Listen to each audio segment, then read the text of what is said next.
Hello again everyone, and welcome back to another chapter of Harry Potter and the Chamber of Secrets. We are progressing on to chapter 5 now. Very exciting one. Ron and Harry get into some awful mischief and all kinds of crazy things happen, so I hope you enjoy this chapter. I'm sorry it's the first chapter in a few days, but I've not been very well, so I've not been able to do my other chapters. But with no further ado, let's review the answers to the quiz from the last chapter and get started on this one. So, question 1, what colour is flue powder? It is, of course, green. Question 2, what was the name of the alley that Harry landed in? It was Knockturn Alley. Question 3, Lockhart gave a big announcement that he'd been keeping secret. What was the announcement? It was that he is going to be the new Defence Against the Dark Arts teacher at Hogwarts. So, moving on, chapter 5. This is an interesting one. It's called the Whomping Willow. You can see a picture of it behind me in the grounds of Hogwarts. It's a very interesting tree, and we'll find out lots about it in a moment. So, chapter 5. The end of the summer holidays came too quickly for Harry's liking. He was looking forward to getting back to Hogwarts, but his month at the Burrow had been the happiest of his life. It was difficult not to feel jealous of Ron when he thought of the Dursleys and the sort of welcome he could expect next time he turned up in Privet Drive. On their last evening, Mrs. Weasley conjured up a sumptuous dinner which included all of Harry's favourite things, ending with a mouth-watering treacle pudding. Fred and George rounded off the evening with a display of filibusters fireworks. They filled the kitchen with red and blue stars that bounced from the ceiling to the wall for at least half an hour. Then it was time for a last mug of hot chocolate and bed. It took a long while to get started next morning. They were up at cockcrow, but somehow they still seemed to have a great deal to do. Mrs. Weasley dashed about in a bad mood looking for spare socks and quills. People kept colliding on the stairs, half-dressed with bits of toast in their hands, and Mr. Weasley nearly broke his neck tripping over a stray chicken as he crossed the yard carrying Ginny's trunk to the car. Harry couldn't see how 8 people, six large trunks, 2 owls and a rat were going to fit into one small Ford Anglia. He had reckoned, of course, without the special features which Mr. Weasley had added. "Not a word to Molly," he whispered to Harry as he opened the boot and showed him how it had been magically expanded so that the trunks fitted easily.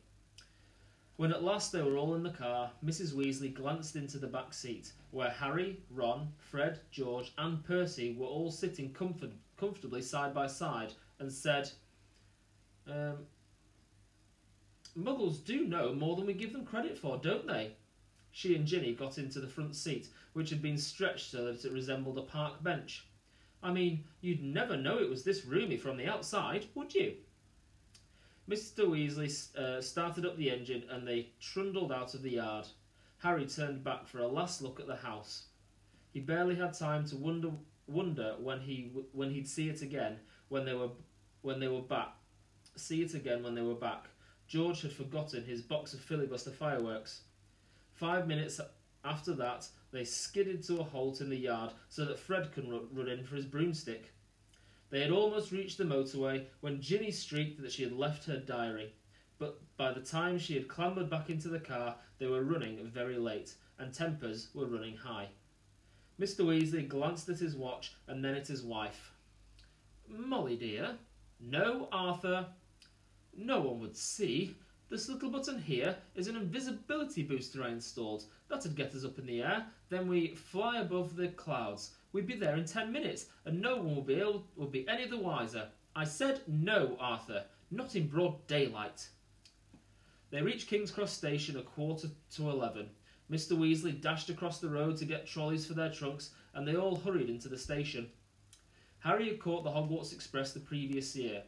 The tricky bit was getting onto the platform 9 3/4, which wasn't visible to the Muggle eye.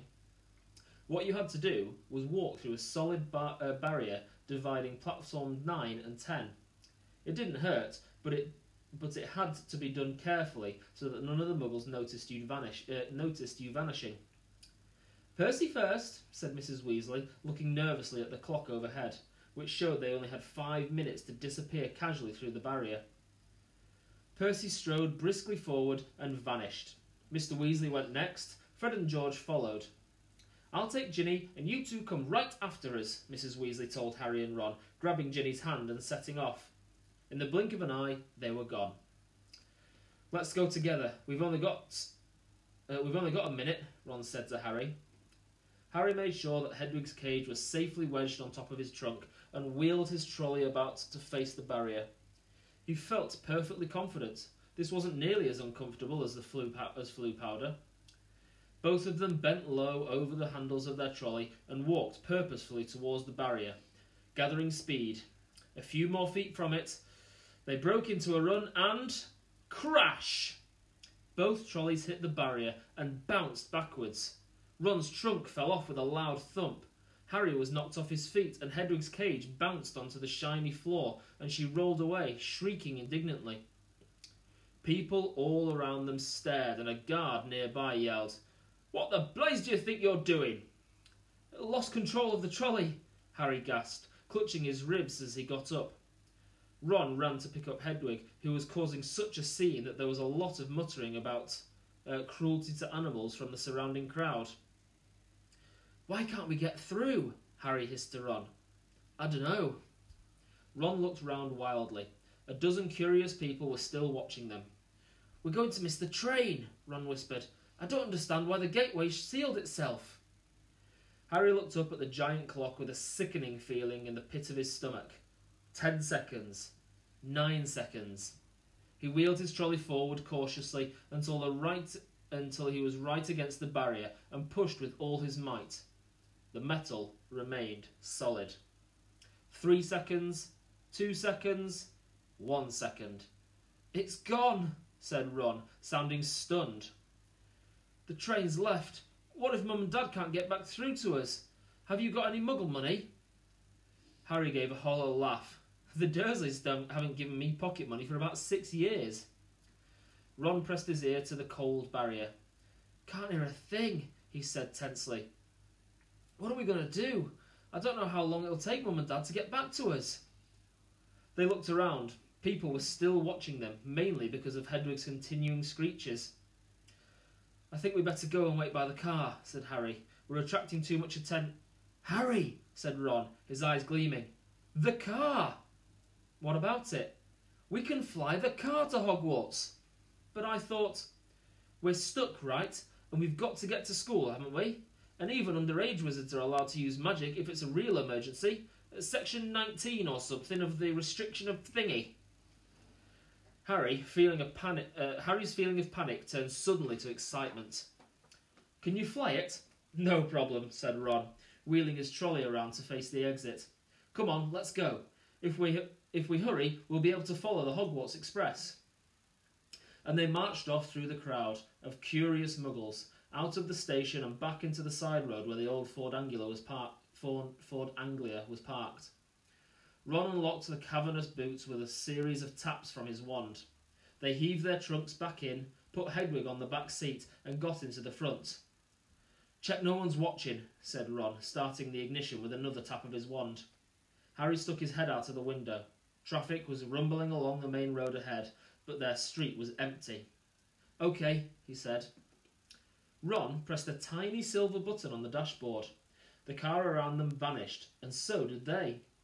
Harry could feel the seat vibrating beneath him, hear the engine, feel his hands on his knees and his glasses on his nose.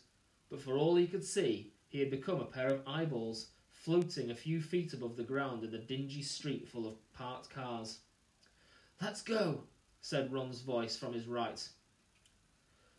The ground of the dirty buildings on either side fell away, dropping out of sight as the car rose. In seconds, the whole of London lay smoky and glittering below them. Then there was a popping noise, and the car, Harry and Ron reappeared. "Uh-oh," said Ron, jabbing at the invisibility booster. "It's faulty." Both of them pummeled it. The car vanished. Then it flickered back again. "Hold on," Ron yelled, and he slammed his foot on the accelerator. They shot straight into the low woolly clouds, and everything turned dull and foggy. "Now what?" said Harry, blinking at the solid mass of cloud pressing in on them from all sides. "We need to see the train to know what direction to go in," said Ron. Dip back down again, quickly. They dropped beneath the clouds and twisted around in their seats, squinting at the ground. I can see it, Harry yelled. Right ahead, there. The Hogwarts Express was streaking along below them like a scarlet snake. Due north, said Ron, checking the compass on the dashboard. OK, we'll just have to check on it every half an hour or so. Hold on. And they shot up through the clouds. A minute later, they burst out into a blaze of sunlight. It was a different world. The wheels of the car skimmed the sea of fluffy clouds, the sky a bright, endless blue under the blinding white sun. All we've got to worry about now are aeroplanes, said Ron. They looked at each other and started to laugh. For a long time, they couldn't stop. It was as though they had been plunged into a fabulous dream. This, thought Harry, was surely the only way to travel, past swirls and turrets of snowy clouds, in a car full of hot, bright sunlight, with a fat pack of toffees in the glove compartment, and the prospect of seeing Fred and George's jealous faces when they landed smoothly and spectacularly on the sweeping lawn in the front of Hogwarts Castle. They made regular checks on the train as they flew further and further north, each dip beneath the clouds showing them a different view. London was soon far behind them, replaced by neat green fields which gave way in turn to wide purplish moors, villages with tiny toy churches, and a great city alive with cars like multicoloured ants. Several uneventful hours later, however, Harry had to admit that some of the fun was wearing off. The toffees had made them extremely thirsty, and they had nothing to drink. He and Ron had pulled off their jumpers, but Harry's t-shirt was sticking to the back of his seat, and his glasses kept sliding down to the end of his sweaty nose.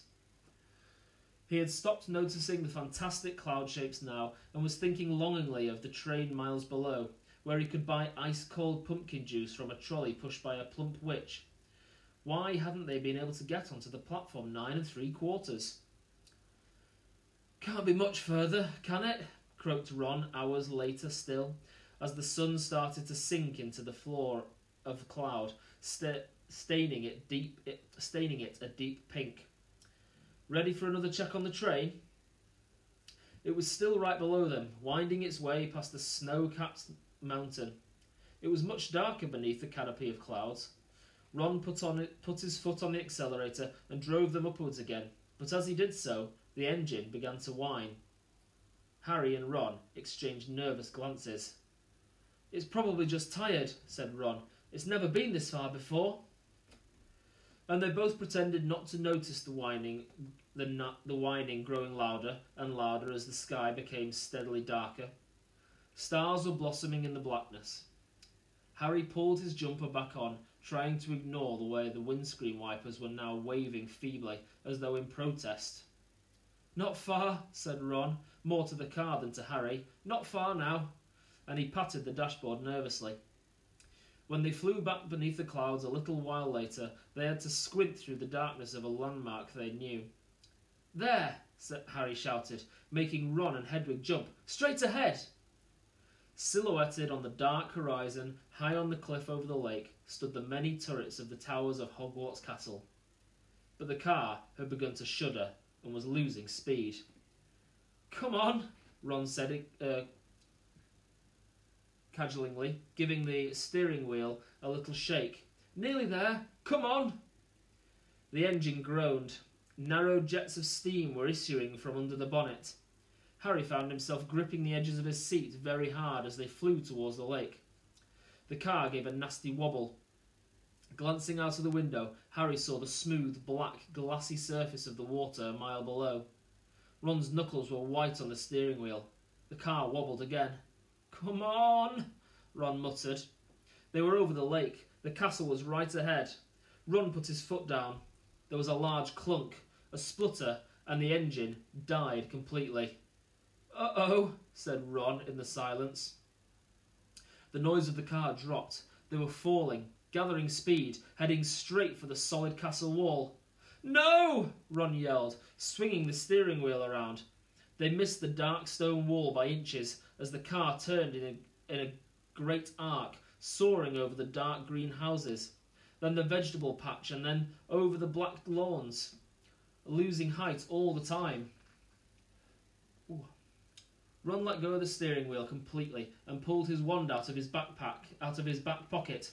"Stop! Stop!" he yelled, whacking the dashboard and the windscreen, but they were still plummeting, the ground flying up towards them. "Mind that tree!" Harry bellowed, lunging for the steering wheel, but too late. Crunch! With an ear-splitting bang of metal on wood, they hit the thick tree trunk and dropped to the ground with a heavy jolt. Steam was billowing from under the crumpled bonnet. Hedwig was streaking in terror. A golf ball-sized lump was throbbing on Harry's head where he had hit the windscreen, and to his right, Ron let out a low, despairing groan. "Are you okay?" Harry said urgently. "My wand," said Ron in a shaky voice. "Look at my wand." It had snapped, almost in two. The tip was dangling limply, held by a few splinters. Harry opened his mouth to say he was sure he'd be able to mend it up at the school, but he never even got started. At that very moment, something hit the side of the car with the force of a charging bull, sending him lurching sideways into Ron, just as an equally heavy blow hit the roof. "What's happening?" Ron gasped, staring through the window screen, and Harry looked around just in time to see a branch as thick as a python smash into it. The tree they had hit was attacking them. Its trunk was bent almost double, and its gnarled boughs were pummeling every inch of the car it could reach. "Ah!" said Ron, as another twisted limb punched a large dent into his door. The windscreen was now trembling under a hail of blows from knuckle-like twigs, and a branch as thick as a battering ram was pounding furiously on the roof, which seemed to be caving in. "Run for it!" Ron shouted, throwing his full weight against the door. But next second, he had been knocked backwards into Harry's lap by a vicious uppercut from another branch. "We're done for," he moaned, as the ceiling sagged. But suddenly, the floor of the car was vibrating. The engine had restarted. "Reverse!" yelled Harry, and the car shot backwards. The tree was still trying to hit them. They could hear its roots creaking as it almost ripped itself up, lashing out at them as they sped out of reach. "That," panted Ron, "was close. Well done, car." The car, however, had reached the end of its tether. With two smart clunks, the door flew open, and Harry felt his seat tip sideways. Next thing he knew, he was sprawled on the damp ground. Loud thuds told him that the car was ejecting their luggage from the boot. Hedwig's cage flew through the air and burst open. She rose out of it with a loud, angry screech and sped off towards the castle without a backwards look. Then, dented, scratched and steaming, the car rumbled off into the darkness, its rear lights blazing angrily. "Come back!" Ron yelled after it, brandishing his broken wand. "That'll kill me!" But the car disappeared from view with one last snort from its exhaust. "Can you believe our luck?" said Ron miserably, bending down to pick up Scabbers the rat. "Of all the trees we could have hit, we had to get the one that hits back." Harry glanced over his shoulder at the ancient tree, which was still flailing its branches threateningly. "Come on," said Harry warily. "We'd better get up to the school." It wasn't at all the triumphant arrival they had pictured. Stiff, cold and bruised, they seized the end of their trunks and began dragging them up the grassy slope towards the great oak front doors. "I think the feast has already started," said Ron, dropping his trunk at the foot of the front steps and crossing quietly to look through a brightly lit window. "Hey, Harry, come look at this! It's the sorting!" Harry hurried over, and together he and Ron peered in at the great hall. Innumerable candles were hovering in mid-air over the four long, crowded tables, making the golden plates and goblets sparkle. Overhead, the bewitched ceiling, which always mirrored the sky outside, sparkled with stars. Through the forest of pointed black Hogwarts hats, Harry saw a long line of scared-looking first-years filing into the hall. Ginny was amongst them, easily visible because of her vivid Weasley hair. Meanwhile, Professor McGonagall, a bespectable witch with her hair in a tight bun, was placing the famous Hogwarts sorting hat on the stool before the newcomers. Every year, this aged old hat, patched, frayed and dirty, sorted new students into the 4 Hogwarts houses: Gryffindor, Hufflepuff, Ravenclaw and Slytherin. Harry well remembered putting it on exactly 1 year ago, and waited, petrified, for its decision as it muttered aloud in his ear. For a few horrible seconds he had feared that the hat was going to put him in Slytherin, the house which had turned out more dark witches and wizards than any other, but he had ended up in Gryffindor, along with Ron, Hermione and the rest of the Weasleys. Last term, Harry and Ron had helped Gryffindor win the house championship, beating Slytherin for the first time in 7 years. A very small, mousy-haired boy had been called forward to place the hat on his head. Harry's eyes wandered past him to where Professor Dumbledore, the headmaster, sat, watching the sorting from the staff table, his long silver beard and half-moon glasses shining brightly in the candlelight. Several seats along, Harry saw Gilderoy Lockhart, dressed in robes of aquamarine, and there at the end was Hagrid, huge and hairy, drinking deeply from his goblet. "Hang on," Harry muttered to Ron. "There's an empty chair at the staff table. Where's Snape?" Professor Snape was Harry's least favourite teacher. Harry also happened to be Snape's least favourite student. Cruel, sarcastic and disliked by everyone except the students from his own house, Slytherin, Snape taught potions. "Maybe he's ill," said Ron hopefully. "Maybe he's left," said Harry, "because he missed out on the Defence Against the Dark Arts job again." "Or maybe he's been sacked," said Ron enthusiastically. "I mean, everyone hates him." "Or maybe," said a cold voice right behind them, "he's waiting to hear why you two didn't arrive on the school train." Harry spun round. There, his black robes rippling in a cold breeze, stood Severus Snape. He was a thin man with sallow skin, a hooked nose and greasy, shoulder-length black hair, and at this moment he was smiling in a way that told Harry he and Ron were in very deep trouble. "Follow me," said Snape. Not daring even to look at each other, Harry and Ron followed Snape up the steps into the vast, echoing entrance hall, which was lit with flaming torches. A delicious smell of food was wafting from the great hall, but Snape led them away from the warmth and light, down the narrow stone staircase that led into the dungeons.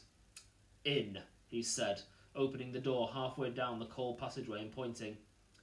They entered Snape's office, shivering.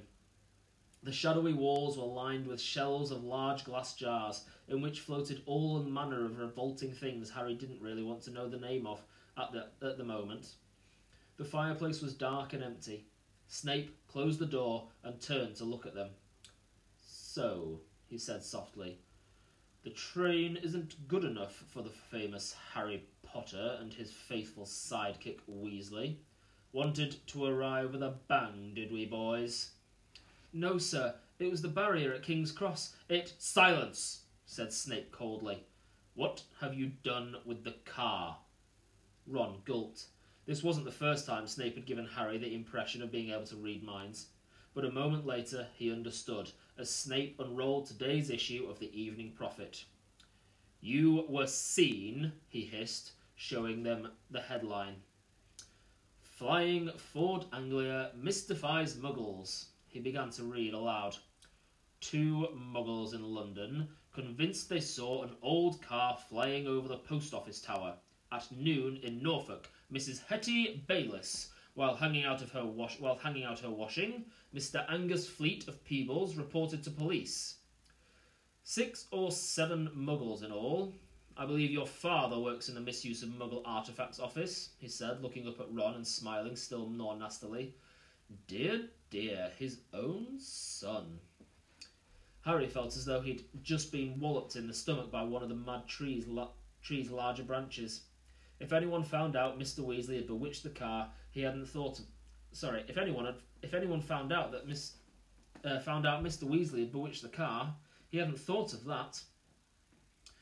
I noticed in my search of the park that considerable damage seems to have been done to a very valuable Whomping Willow, Snape went on. That tree did more damage to us than we, Ron blurted out. Silence, Snape snapped again.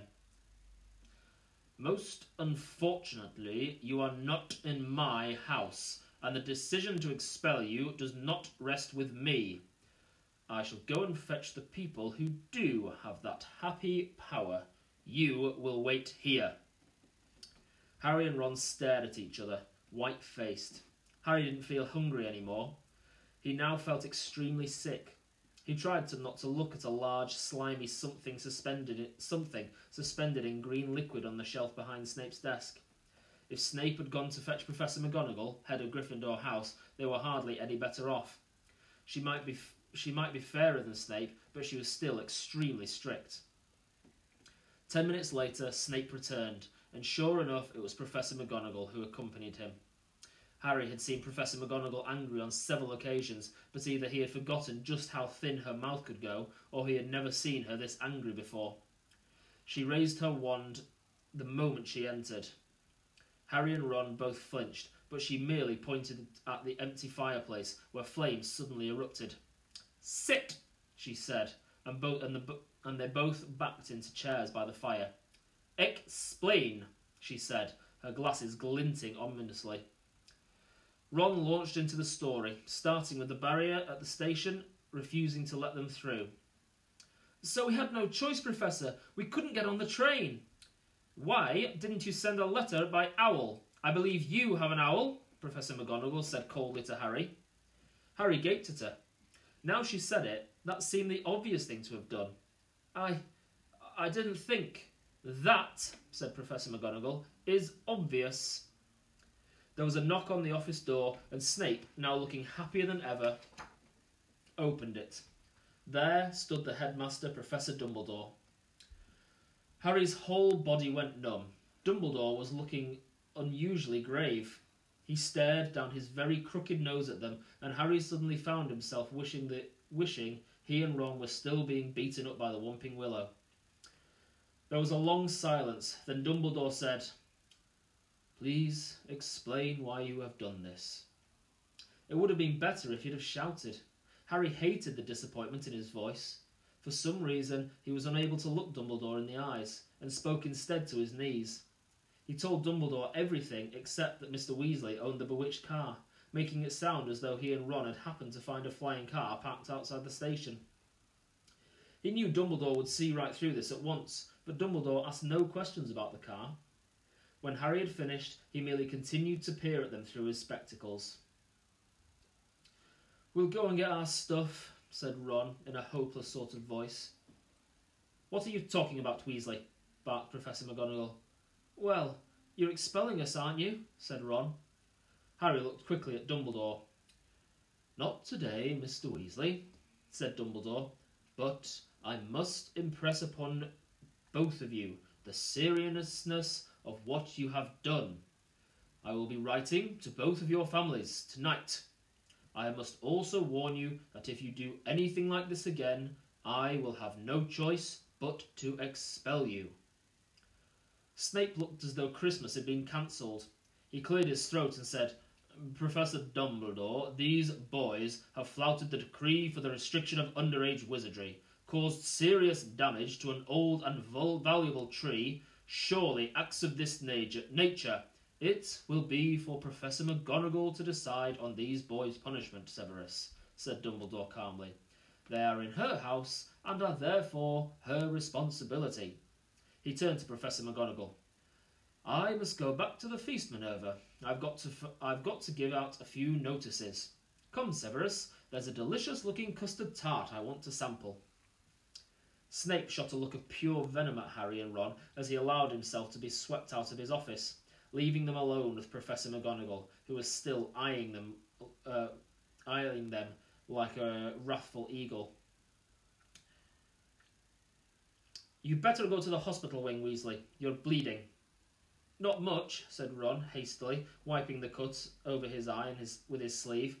"Professor, I wanted to watch my sister being sorted." "The sorting ceremony is over," said Professor McGonagall. "Your sister is also in Gryffindor." "Oh, good," said Ron. "And speaking of Gryffindor," Professor McGonagall said sharply, but Harry cut in. "Professor, when we took the car, term hadn't started, so Gryffindor shouldn't really have points taken from it, should it?" He finished, watching her anxiously. Professor McGonagall gave him a piercing look, but he was sure she had almost smiled. Her mouth looked less thin anyway. "I will not take any points from Gryffindor," she said, and Harry's heart lightened considerably. "But you will both get detention." It was better than Harry had expected.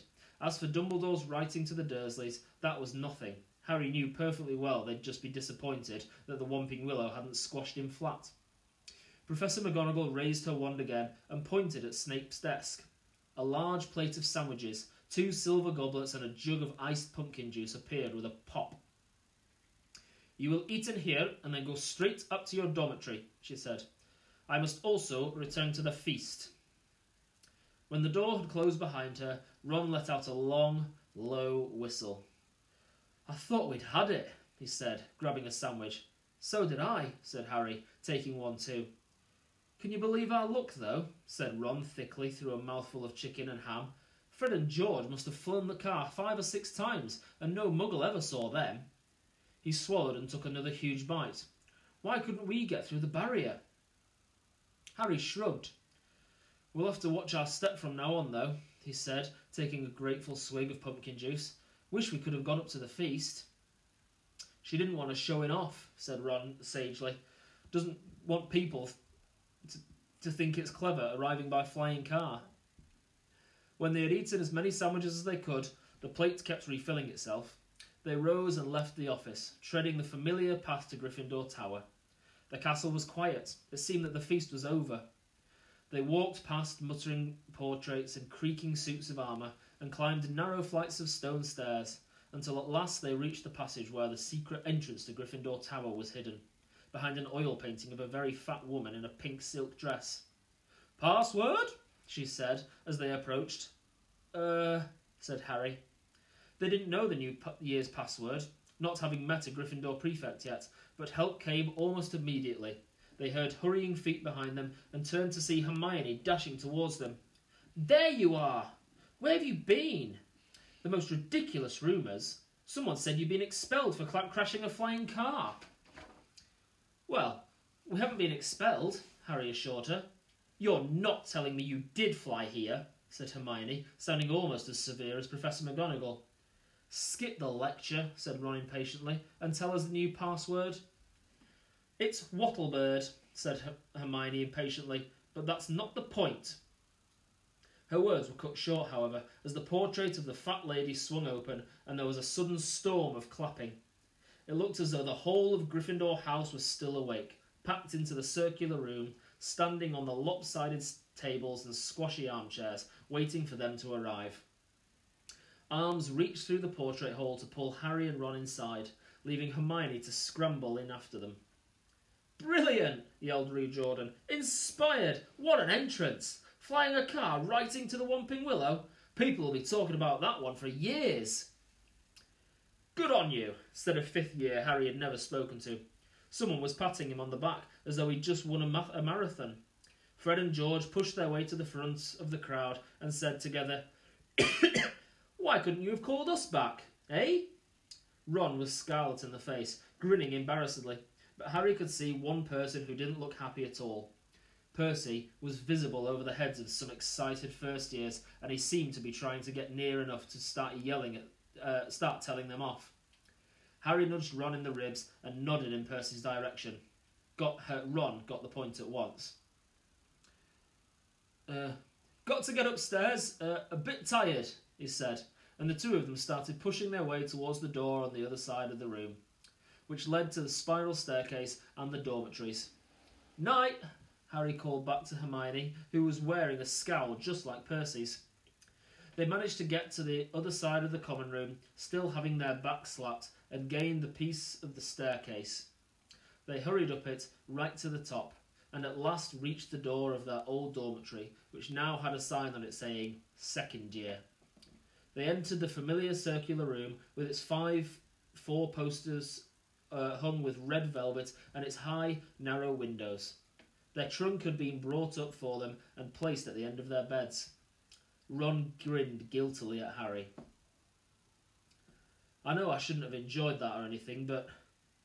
The dormitory door flew open, and in came the other second-year Gryffindor boys. Seamus Finnegan, Dean Thomas and Neville Longbottom. Unbelievable, beamed Seamus. Cool, said Dean. Amazing, said Neville, awestruck. Harry couldn't help it. He grinned too. And that is the end of chapter 5. I hope you all enjoyed that one. Like I said, lots of exciting things happening there. Crashing into a tree that beats you up, flying an invisible car, not being able to get through the barrier. I wonder why that might have been. I know, of course, because I've read this book before, but we'll have to find out how come Harry and Ron couldn't get through that barrier. Okay, well, thank you for listening. The questions for this chapter are... Question 1. What dessert did Mrs. Weasley prepare for Harry on their last evening before they left to go to the Hogwarts Express? So what dessert did she prepare? Fun fact, it's Harry's favourite. Question number 2. When Ron pressed the shiny silver button on the car, on the dashboard of the car, what happened? And question number 3. What is the new password to the Gryffindor common room? Thanks again, and as always, I hope I get to see you all very soon. Bye-bye.